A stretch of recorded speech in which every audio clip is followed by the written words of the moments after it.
primeiras, aí vou fazer, vou tratar no momento de ofertório. Vou pegar organizar isso agora. Aí você vai fazer a segunda narração, vai cantar duas músicas e o pessoal vai fazer o ofertório nesse momento. Tá bom. Como se fosse um momento de louvor.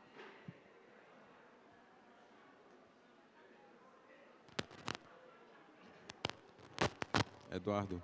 Eduardo.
Vai dar uma ajudadinha. Se ela tá aí da frente, ajudar no som. Esse é o aqui da, lá da pra trás. Aí tu pode andar mais pra cá.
Oremos.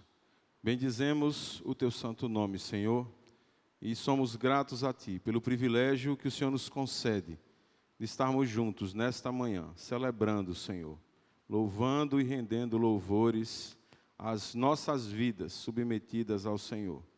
Que o Senhor esteja nos conduzindo e nos guiando em todas as coisas para o louvor da tua glória. Que seja assim, Senhor, em nome de Cristo Jesus. Amém. Bom dia, irmãos. A graça e a paz de Cristo. Amém? Vamos ficar de pé, vamos abrir a palavra do Senhor. Salmo de número 114.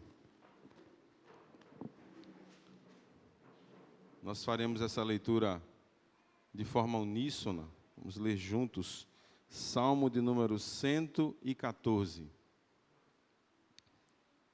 Quem achou diz amém. Que mais pessoas precisam achar. Então, vamos tentar agora. Quem achou diz amém. Vamos ler juntos, do verso 1 ao verso 8. Diz assim a palavra do Senhor, juntos. Quando saiu Israel do Egito, e a casa de Jacó, do meio de um povo de língua estranha, Judá se tornou o seu santuário, e Israel o seu domínio. O mar viu isso e fugiu. O Jordão tornou atrás. Os montes saltaram como carneiros, e as colinas como cordeiros do rebanho. Que tens, ó mar, que assim foges, e tu, Jordão, para tornares atrás? Montes, por que saltais como carneiros? E vós, colinas, como cordeiros do rebanho? Estremece, ó terra, na presença do Senhor, na presença do Deus de Jacó, o qual converteu a rocha em lençol de água e o seixo em manancial. Amém. Tome assento, irmãos. Este salmo nos fala sobre os feitos de Deus, as maravilhas do Senhor. E fala sobre o verdadeiro testemunho da nossa vida. As pessoas olham para nós e ficam impactados com aquilo que veem, não é porque estão nos enxergando efetivamente, mas porque nos olham e veem aquilo que Deus tem feito na nossa vida. O povo de Israel ficou 430 anos no Egito, sem poder se livrar da sua condição de escravos. Mas quando eles se retiram do Egito, as expressões do salmista nesse salmo é para falar do espanto daqueles que souberam do que Deus havia feito entre eles. Estavam duas coisas claras ali. Primeiramente, não foram eles próprios que se libertaram. Eles não podiam fazer isso. Se pudessem, já teriam feito em 430 anos. E agora todos estavam assustados e temerosos pelo que Deus havia feito no meio do seu povo. Assim Ele tem feito conosco. O nosso testemunho de fé é para que aqueles que nos conheçam enxerguem as maravilhas de Deus em nossas vidas. E são tantas e muitas, graças a Deus por isso. E nessa manhã celebramos, mas não sem razão. Temos muitas razões para celebrar. O Senhor, de fato, se interessa por nós. Está completamente interessado na nossa vida e na nossa caminhada com Ele.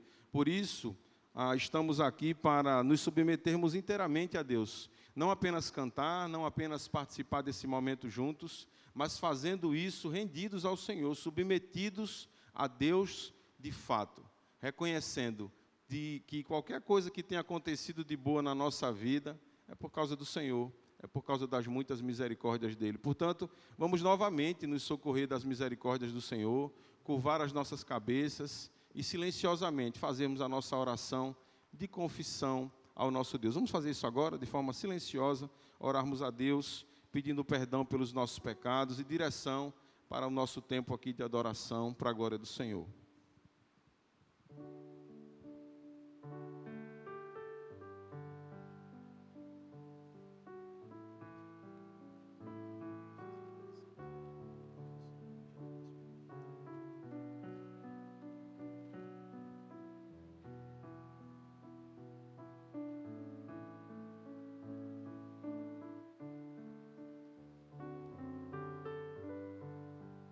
Senhor Jesus, nós estamos aqui, humildemente e sinceramente na Tua presença, confessando os nossos pecados, reconhecendo a necessidade que temos de que o Senhor não se ausente de nós, o Senhor permaneça nos conduzindo e dirigindo os nossos passos. Que o Senhor nos perdoe, Pai.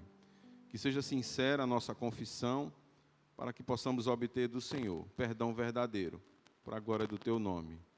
Que o Senhor nos fortaleça em nossa caminhada. Em nome de Cristo Jesus. Agradecidos nós choramos. Amém.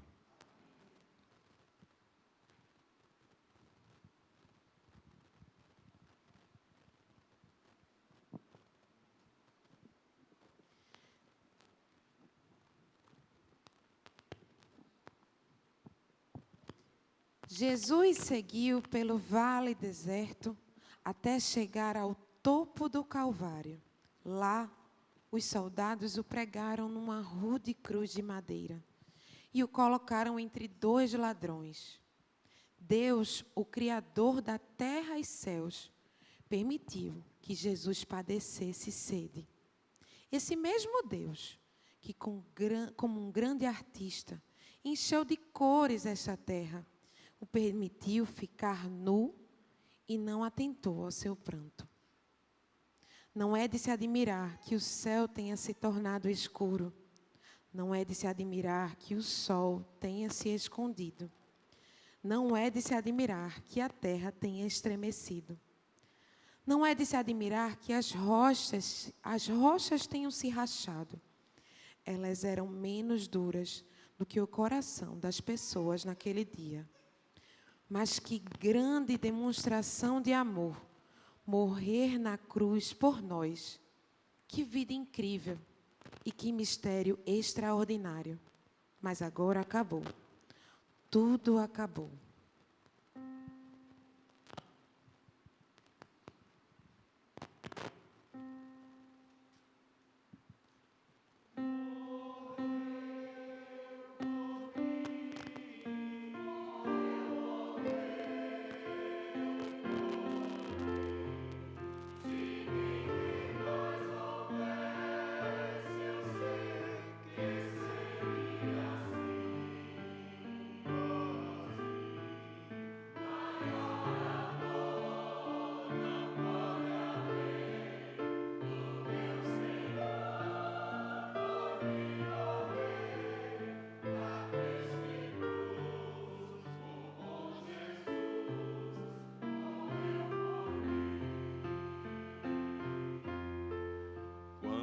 Admirado, contempla a imensidão do universo.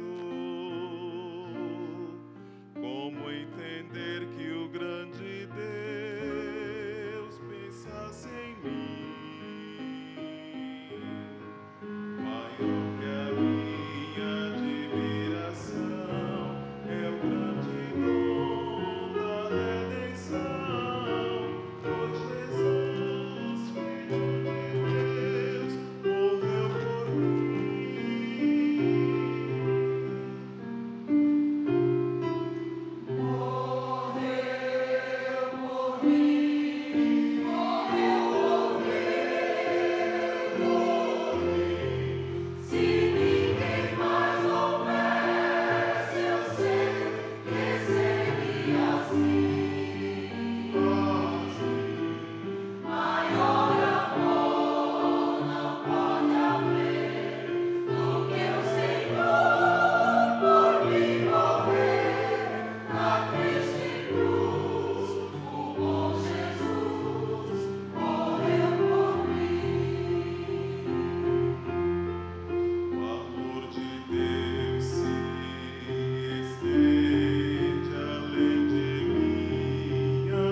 Meus irmãos, também faz parte da nossa adoração, do nosso culto a Deus, o momento de dedicação de dízimos e ofertas. Então nós vamos continuar sendo conduzidos pelo coro, mas nessa oportunidade, nesses 2 cânticos que serão entoados agora, você também poderá dedicar dízimos e ofertas ao nosso Deus.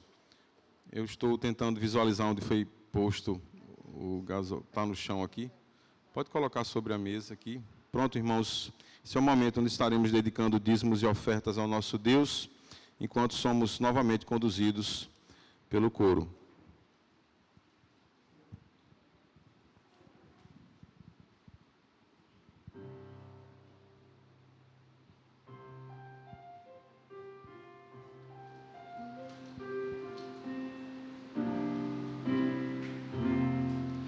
No túmulo, seu corpo está. Todos pensavam acabou, até chegar o dia em que ele da morte ressurgiu e em vitória renasceu. Livrou-me dos pecados meus, hoje ele é meu e dele sou, seu sangue sobre mim ficou.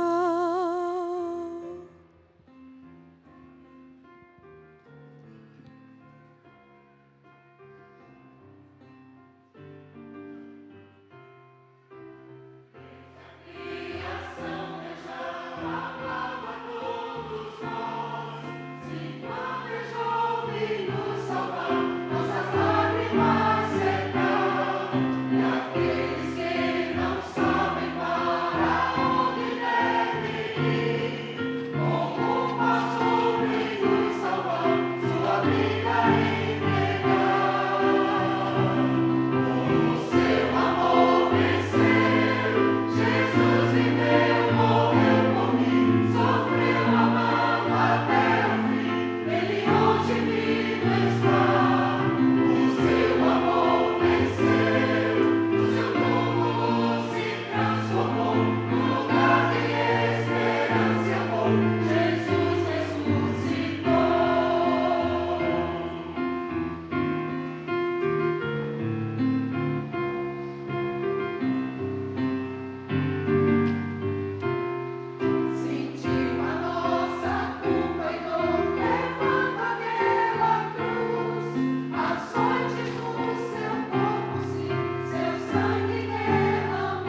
é difícil entender que depois de tantos hosanas e Messias, tudo terminasse assim.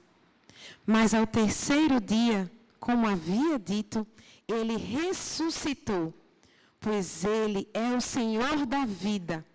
Cristo ressuscitou. Aleluia!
Que o Senhor continue abençoando o coro da nossa igreja, para a glória do Senhor. Vamos abrir, irmãos, a palavra de Deus, no livro de Hebreus, capítulo 11, a partir do verso 23.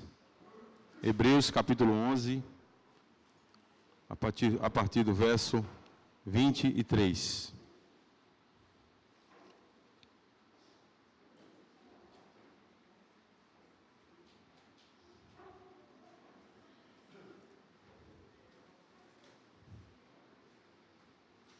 Todos acharam? Hebreus, capítulo 11, a partir do versículo 23. Diz assim a palavra do Senhor.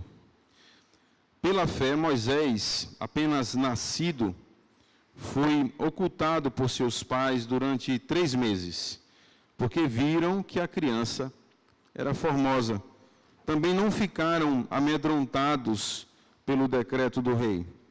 Pela fé, Moisés, quando já homem feito, recusou ser chamado filho da filha de Faraó, preferindo ser maltratado junto com o povo de Deus, a usufruir prazeres transitórios do pecado, porquanto considerou o opróbrio de Cristo por maiores riquezas do que os tesouros do Egito, porque contemplava o galardão. Pela fé ele abandonou o Egito, não ficando amedrontado com a cólera do rei. Antes, permaneceu firme como quem vê aquele que é invisível.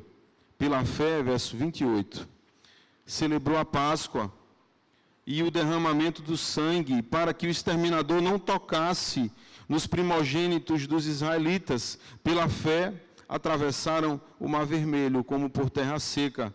Tentando os egípcios, foram tragados de todo. Que o bondoso Deus aplique, portanto, a sua palavra aos nossos corações. Capítulo 11 de Hebreus, ele nos oferece uma definição de fé e uma lista de exemplos de homens de Deus listados na Escritura, que podem demonstrar na prática o que é viver por essa fé. Diz logo no primeiro verso do capítulo 11, que a fé é a certeza de coisas que se esperam, a convicção de fatos que se não veem.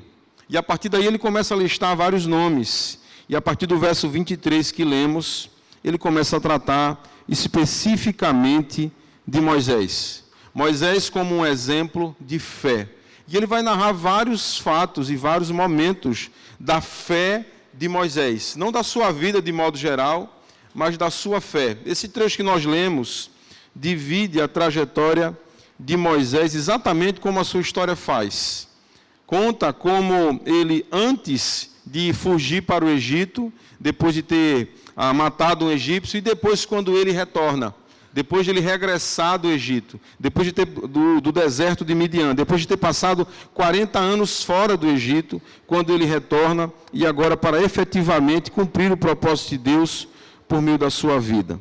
Na primeira parte desse texto que lemos, os irmãos observam que Moisés foi ocultado por seus pais. E o texto diz que eles não ficaram amedrontados pelo decreto do rei. Eles observaram a Moisés e o ocultaram em sua casa, até o seu 3º mês de vida, e eles não se amedrontaram por isso. A trajetória da vida de Moisés diz o verso 3, o verso a seguir agora, que quando ele já era homem feito, ele se recusou ser chamado filho da filha de Faraó, preferindo ser maltratado junto com o povo de Deus, a usufruir prazeres transitórios do pecado. Agora, observe Moisés, que estava sentenciado de morte, assim como todos os meninos de sua época. As meninas deveriam viver, os meninos deveriam ser mortos. A ordem de Faraó para que as parteiras, de alguma forma, se livrassem, de forma silenciosa, dos meninos que viessem a nascer. Talvez com algum tipo de manobra, algum tipo de ocasião de não chamasse atenção e onde parecesse um acidente que aqueles meninos tivessem morrido naquela ocasião do parto.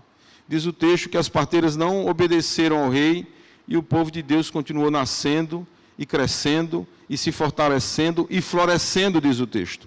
Portanto, grande se tornou o povo de Deus. E Moisés era um desses meninos, alvo da ordem e da sentença de Faraó. É interessante como o Antigo Testamento deixa claro, e a própria cultura antiga dos egípcios deixa claro, que Faraó era uma espécie de Deus, ele era uma espécie de divindade. E a ordem do Deus Faraó precisaria ser cumprida, precisaria ser obedecida. Acontece que Moisés, ele aparece como sendo um furo, uma espécie de defeito dessa ordem, porque ele, além de não morrer, ele é criado debaixo do teto de Faraó.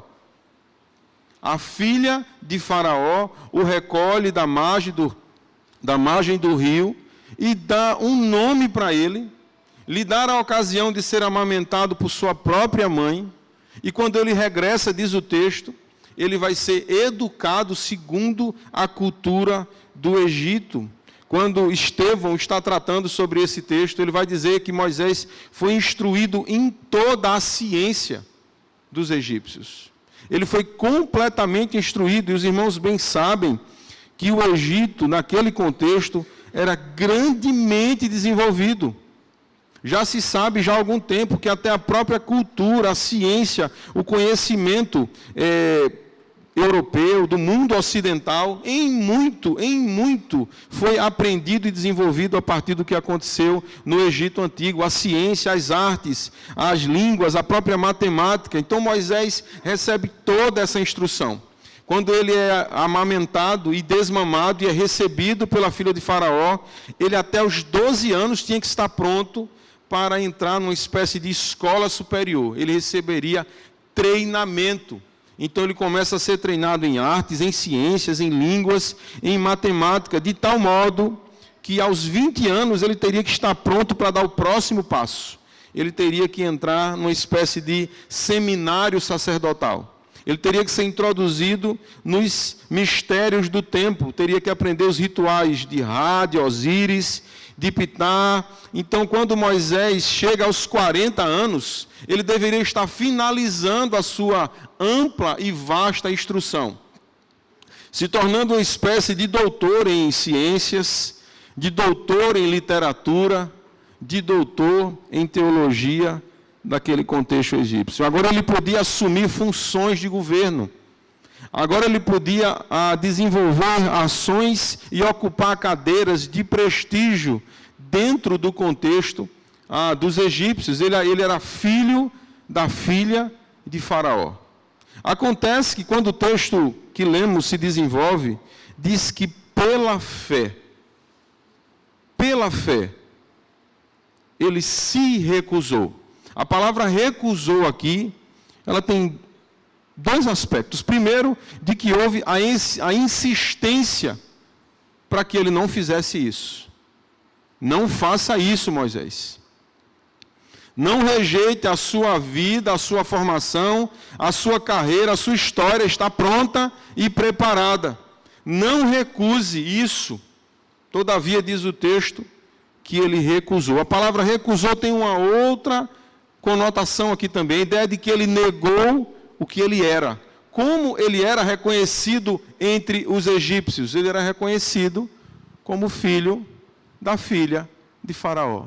E o texto diz que ele, a expressão do texto é, negou-se a si mesmo. Você já ouviu essa expressão antes, dita por Jesus. Ele disse, eu não sou o que todos pensam que eu sou.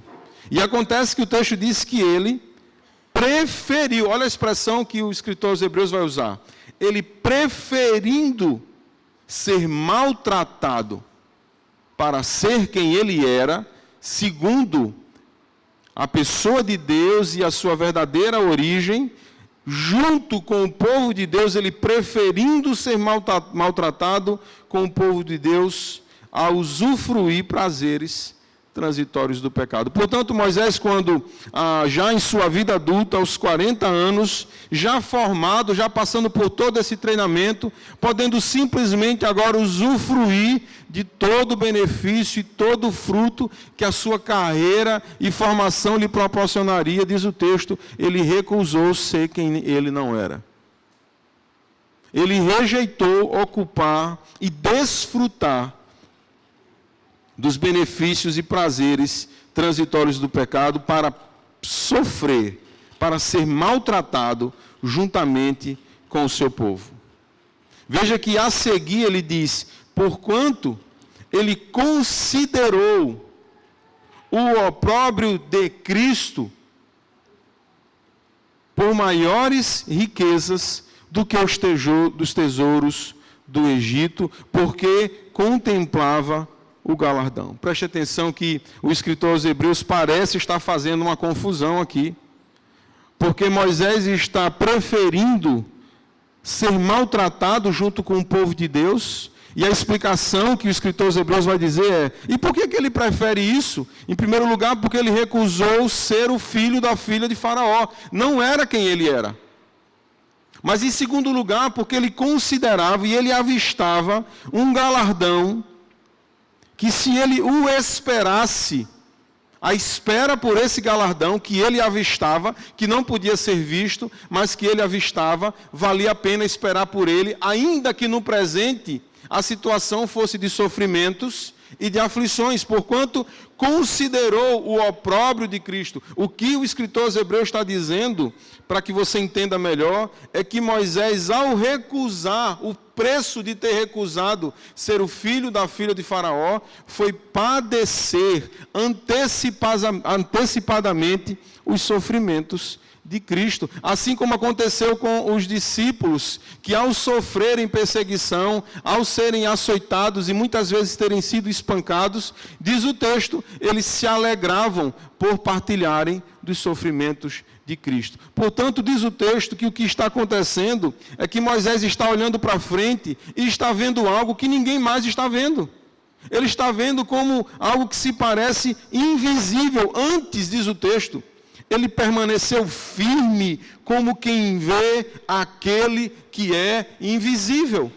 Portanto, ele preferiu não ser o filho da filha de Faraó, podendo fazer isso, podendo estar onde estava e desfrutar da sua vida e da sua trajetória, mas ele prefere padecer e sofrer, porque ele avistava no horizonte um galardão superior e que não se comparava com os sofrimentos do presente. Diz o texto ainda que pela fé ele abandonou o Egito, e assim como o texto antes se referiu a seus pais, que o guardou em casa sem ficarem amedrontados, Moisés também desiste do Egito. A expressão abandonou aqui é deixar que o Egito deixe de ser para ele uma possibilidade. Ele não poderia mais voltar atrás à decisão que ele havia tomado. Ele recusou ser o filho da filha de Faraó, e quando ele abandona o Egito, ele torna isso algo definitivo para si. Portanto, e ele faz isso sem amedrontamento, assim como seus pais o guardaram sem temor, assim ele desiste do Egito sem o temor e da cólera do rei também. Portanto, diz o texto, Moisés recusou, ele negou-se a si mesmo, ele abandonou, ele desistiu do Egito, e ele permaneceu firme, perseverando, observando, mirando aquele que é invisível, olhando apenas para Cristo, olhando apenas para frente. Agora, a parte que nos chama a atenção, e eu antecipo que já estou concluindo, irmãos, é o verso 28. No verso 28, talvez numa leitura muito rápida, você não preste atenção, diz o texto, pela fé, celebrou a Páscoa. Pela fé, celebrou a Páscoa e o derramamento do sangue. Aqui ele já está falando, não da saída, não de quando Moisés abandonou o Egito, desistiu do Egito, mas ele está falando de quando 40 anos depois ele regressa e vê Deus fazendo com que uma praga após a outra vá minando as forças do Egito, até que a última, a conclusão era exatamente a afronta, a demonstração de Deus, que aquela primeira ordem de Faraó, de que todos os meninos fossem mortos, Deus está mostrando agora, um desses meninos foi separado por mim. O fato de Moisés estar vivo é a comprovação de que a ordem de Faraó e coisa nenhuma é a mesma coisa. Portanto, o que Deus vai deixar claro com a última praga é que se ele diz que todos os primogênitos egípcios vão morrer, nenhum vai sobreviver. Portanto, a resposta de Deus é a última praga. O sangue precisaria ser derramado. Um sacrifício precisaria ser feito. O sangue precisaria ser passado nos umbrais das portas. E assim, a Páscoa é a celebração da passagem. Que passagem é essa? Quando o exterminador, chamado anjo da morte, passasse pelas casas, aquelas casas onde o sangue já havia sido derramado, ele saltaria daquela para a próxima, e para a próxima, e para a próxima. E qual era o objetivo daquilo? Era que cada um dos primogênitos hebreus que estivessem dentro daquelas casas, cujas portas estavam manchadas de sangue, ali eles seriam preservados em vida. A promessa de Deus havia se cumprido ali. E o que o texto está dizendo é que Moisés celebrou a Páscoa pela fé.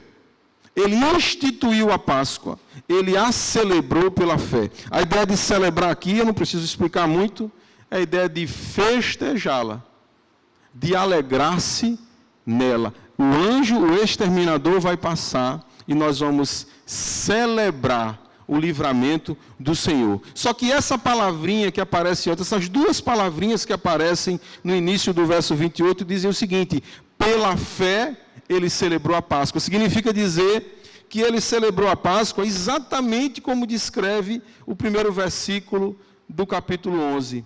O que é a fé? A fé é a certeza de coisas que se esperam. A fé, portanto, é a convicção de fatos que se não veem. Portanto, se o texto está dizendo que ele celebrou a Páscoa pela fé, é ele dizendo que ele celebrou o derramamento de sangue, ele celebrou a passagem do exterminador antes que o livramento efetivamente tivesse acontecido. Não foi uma celebração posterior. Não foi uma constatação do que Deus disse que faria. Foi a celebração de algo que ainda iria ocorrer. Ele celebrou a Páscoa. Ele preparou a Páscoa. Ele instituiu a Páscoa e introduziu o povo nesse ambiente de fé. Quando sequer a certeza do que Deus havia dito era de fato algo palpável para ele. Portanto, pela fé, celebrou a Páscoa. Antes que o anjo passasse, enquanto derramava o sangue, ele celebrava. E ele celebrava o livramento do Senhor. Portanto, hoje, quando nós falamos de Páscoa, nós não estamos falando da mesma Páscoa. Porque a Páscoa que celebramos hoje, a semelhança desta que mencionamos durante toda essa exposição, não é o que celebramos pela fé. Portanto, a Páscoa, o memorial da ceia, conforme Jesus o instituiu, substituindo o cordeiro pelo pão, substituindo o sangue pelo cálice. Isso que fazemos não é uma celebração pela fé, é um memorial. Nós celebramos o que já foi feito. Nós não estamos celebrando o que aguardamos que aconteça. O livramento não está para acontecer. O livramento, para mim e para você, já é real, já é presente, já é constatável. Do contrário, quem de nós estaria aqui? Portanto, a conotação da Páscoa que Jesus nos oferece é a de outra Páscoa, melhor do que a primeira, se é que você me entende. Porque nesta Páscoa que Moisés está sendo lembrado como um homem de fé, o objetivo da passagem do anjo era para evitar que morressem todos. Então o anjo chega e encontra todos vivos. E ele, por causa do sangue, admite que uma parte seja preservada, os primogênitos hebreus, mas a parte dos primogênitos egípcios que não seguiram, que não derramaram sangue, que não cumpriram o rito, estes serão ceifados. Acontece que o anjo que aguardamos agora, ele não encontra nenhum de nós com vida. Ele não é o anjo da morte, ele é o anjo da vida. Ele não vem evitar que nós morramos, porque a palavra diz que nós estamos todos mortos em nossos delitos e pecados. Então, o que é que nós aguardamos, irmãos? O que é que pela fé celebramos? É que a vida que nos foi prometida, ela será de fato e definitivamente desfrutada por mim e por você. A redenção em Cristo não nos oferece a realidade de não morrermos, como todos sabemos que iremos morrer e que após a nossa morte prestaremos contas a Deus. Portanto, esta Páscoa que celebramos hoje pela fé, não é para que os primogênitos sejam poupados, mas é a Páscoa onde o primogênito de toda a criação vem na nossa direção e Ele mesmo derrama o seu sangue para que nós que estávamos mortos tenhamos vida e vida eterna com Ele. Portanto, Moisés, diz o texto, ele pela fé celebrou a Páscoa. Esta fé, segundo a ordem de Cristo, ela hoje é celebrada por meio de um memorial. Nós não aguardamos que Jesus faça o que já fez, mas nós aguardamos a vida que Ele nos prometeu. Isso nós aguardamos. Isso nós celebramos na manhã de hoje. Não como quem será encontrado com vida, mas a nossa morte será desfeita, o nosso pecado será arrancado. O Cordeiro que tira o pecado do mundo. Portanto, a fé, meus irmãos, nisto que vivemos, a fé que professamos, envolve sim nós recusarmos o rótulo que o mundo nos oferece. Moisés tinha toda a condição de ser o que não era, para desfrutar de todos os benefícios da sua época. Mas ele preferiu sofrer com o povo de Deus. Ele desistiu da possibilidade de ser o que ele não era. Ao contrário, ele se volta para Cristo, que ainda nasceria como menino, ainda viveria como homem, aquele cujos sofrimentos eram muito futuros e distantes, mas ele preferiu padecer os sofrimentos de Cristo, e ele celebrou antes que ocorresse, antes que se realizasse a passagem. Assim façamos eu e você. O Senhor vai voltar, irmãos, Cristo vai voltar, Ele nos encontrará necessitados da vida que só há nele. A nossa oração é que nessa passagem que nós ansiamos e aguardamos por ela, possamos ser despertados da nossa morte. E para isso, eu e você precisa viver pela fé agora, hoje, para a glória do Senhor. Porque o justo viverá da fé. Vamos orar, irmãos, e vamos nesse momento nos alegrar no Senhor, celebrar o que já aconteceu em forma de memorial e celebrar pela fé o que aguardamos. Somos o povo de Deus e aguardamos por Cristo Jesus. Diga amém. Ele ressuscitou, diga aleluia. Glória a Deus. Vamos orar. Senhor Deus, nós te bendizemos. Nós somos gratos a Ti. Nós cremos na Tua palavra. Nós celebramos por meio de memorial tudo que o Senhor já fez. E pela fé nós ansiamos o que a Tua palavra tem nos prometido. Que seremos despertados de nossa morte. Que seremos acordados e separados dos nossos delitos e pecados. E assim pela fé, Senhor, vivermos neste mundo completamente amparados pela vida que há em Ti. Que o Senhor nos guie, que o Senhor nos dê corações tementes ao Senhor, que dependem do Senhor, para a glória do Teu nome. Nós assim Te oramos, agradecidos, em nome de Cristo Jesus. Toda a igreja diz, amém. Louvado seja Deus. Quero pedir com o apoio de Felipe, aqui no teclado, Felipe, e já chamar os oficiais aqui à frente.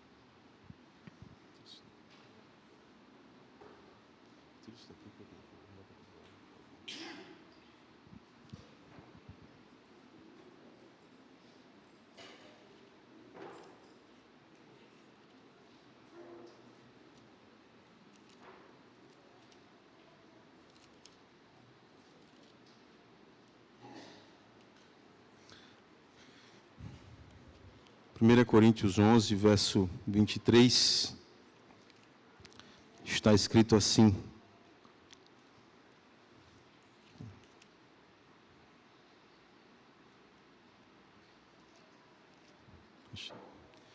verso 23, porque eu recebi do Senhor o que também vos entreguei, que o Senhor Jesus, na noite em que foi traído, tomou o pão, e tendo dado graças, o partiu e disse: isto é o meu corpo, que é dado por vós. Fazei isto em memória de mim. Por semelhante modo, depois de haver ceado, tomou também o cálice, dizendo: este cálice é a nova aliança no meu sangue. Fazei isso todas as vezes que o beberdes, em memória de mim. Porque todas as vezes que comerdes este pão e beberdes o cálice, anunciais a morte do Senhor, até que ele venha. Por isso, aquele que comer o pão ou beber o cálice do Senhor indignamente, será réu do corpo e do sangue do Senhor. Verso 28. Examine-se, pois, o homem a si mesmo, e assim coma do pão e beba do cálice. Pois quem come e bebe sem discernir o corpo, come e bebe juízo para si. Que o bondoso Deus aplique a sua palavra aos nossos corações. Essa é a ocasião que antecede a prisão, as torturas e o sacrifício de Cristo. E ele, diante da mesa, ele diz: isto é o meu corpo, que é dado por vós. A expressão de Cristo Jesus. E quando ele está fazendo isso? Na noite em que ele foi traído, na noite em que ele foi ferido. Enquanto ele estava oferecendo o que há de melhor em Deus para nós, ele estava recebendo o que há de pior da parte dos homens. E não de qualquer homens, mas daqueles que estavam no seu círculo mais íntimo, dos que estavam mais próximos a ele. Enquanto ele estava oferecendo, partindo o pão e dizendo: isto é o meu corpo, que é dado, não será dado, já está sendo agora dado por vocês. Diz o texto, naquela ocasião, ele está sendo ferido, mas o pão e o cálice representam, portanto, a obra perfeita de Cristo. O memorial que celebramos nessa manhã é esse. Não o sangue nas portas, mas o sangue na cruz. O sangue que derramado nos deu a condição de não apenas discernirmos o corpo, mas de percebermos que por causa de Cristo temos parte nele. Vamos fazer essa oração agora de louvor a Deus, bendizendo o nome do Senhor, percebendo que nós somos corpo de Cristo. Nós somos incluídos na sua obra de salvação. Vamos orar? Curve sua cabeça. Nós faremos a nossa oração agora. Bondoso Deus, nós te damos graças, Senhor, pelo pão e pelo cálice. Nós te bendizemos por tua obra perfeita de salvação. E assim, Senhor, nós, ao glorificarmos o teu nome, nós também te agradecemos, porque o Senhor nos incluiu na tua obra de salvação. O Senhor nos acrescentou a condição de filhos. O Senhor tem sido conosco para que nos tornemos aquilo que fomos criados para ser. Filhos amados, que se submetem e obedecem às tuas verdades. E não nos tornarmos o que o mundo nos oferece e nos faz acreditar que somos livres e separados do Senhor, para vivermos da maneira que quisermos e achamos. Que o Senhor tenha misericórdia de nós, Senhor. Obrigado por esse lugar à mesa. Obrigado por podermos tomar assento contigo, porque o Senhor senta e come com pecadores como nós. Que o Senhor nos abençoe nessa manhã. Que o Senhor nos fortaleça a fé. Que o Senhor nos encaminhe segundo a tua palavra, para o louvor da tua glória. Nós assim te pedimos em nome de Cristo Jesus. Amém. Nessa oportunidade, irmãos, nós vamos distribuir o pão e o cálice. Se você nos visita, você eventualmente não é membro desta igreja, mas você faz parte de uma igreja evangélica que ama a palavra de Deus, e você se vê como um convertido em Cristo, e você percebe que pode ter parte nesse memorial. Então, por favor, nos dê a honra de participar conosco. Nós vamos distribuir juntos o pão e o cálice, e em seguida estaremos participando desse momento juntos.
Alguém deixou de receber? Todos receberam?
Participemos juntos do pão e do cálice.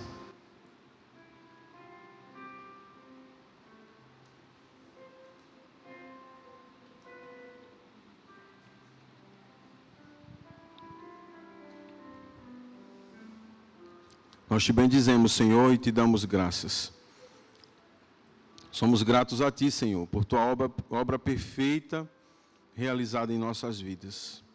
Que o Senhor siga conosco, nos dirigindo em tudo, Pai, para que a nossa caminhada glorifique o Teu nome, a nossa vida possa ser um espelho da Tua palavra. Sê conosco, Senhor, para que humildemente sejamos achados assim, para o louvor da Tua glória. Nós assim te oramos agradecidos em nome de Cristo Jesus. Amém. Receber a bênção, meus irmãos, e que o amor de Deus Pai, e a graça salvadora em Jesus Cristo, e bem assim as divinas consolações e a comunhão do Santo Espírito de Deus, habite e abunde ricamente na vida de todo o povo de Deus, aqui presentes e espalhados por toda a terra. Toda a igreja diz, amém.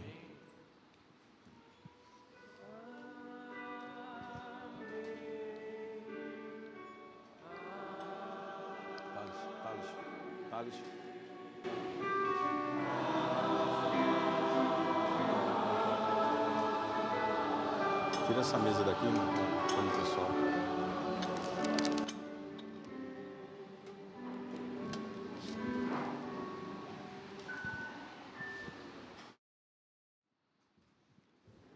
Bem, irmãos, nós encerramos nosso momento de culto, de adoração.